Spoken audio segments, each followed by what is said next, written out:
Sementara itu, Saudara, Anies Baswedan, calon presiden nomor urut 1 melakukan kampanye akbar di pelataran Stadion Haji di Murtala, Banda Aceh, Sabtu pagi.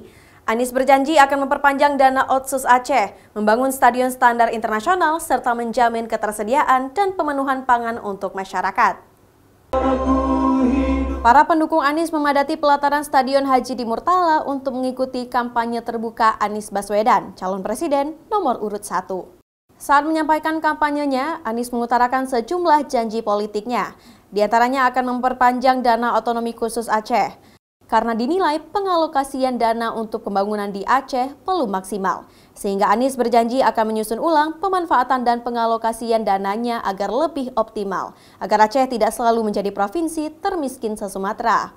Selain itu, Anies juga berjanji akan membangun stadion standar internasional di Aceh, menjadikan Aceh sebagai tempat embarkasi haji agar sesuai dengan penobatan Aceh sebagai Serambi Mekah. Ternyata dalam pendataannya dana itu belum optimal pemanfaatannya.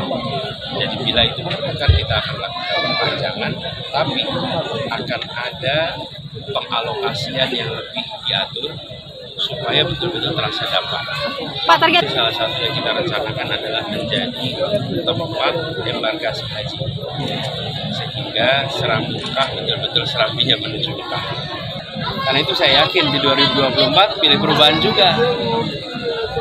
Memang namanya bisa beda, orang Aceh tidak beda, tetap pilih perubahan. Jadi kami yakin yang dipilih oleh masyarakat Aceh adalah semangat perubahan. Dan masyarakat Aceh cerdas, tidak bisa dikelabui.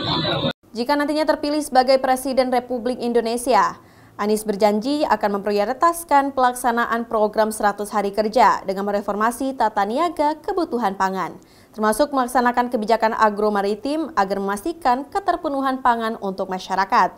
Setelah dari Aceh, Anies Baswedan yang didampingi istri akan bertolak ke Riau serta Bandung untuk melanjutkan kampanye akbar pemilu 2024. Nova Misdayanti, Kompas TV, Banda Aceh.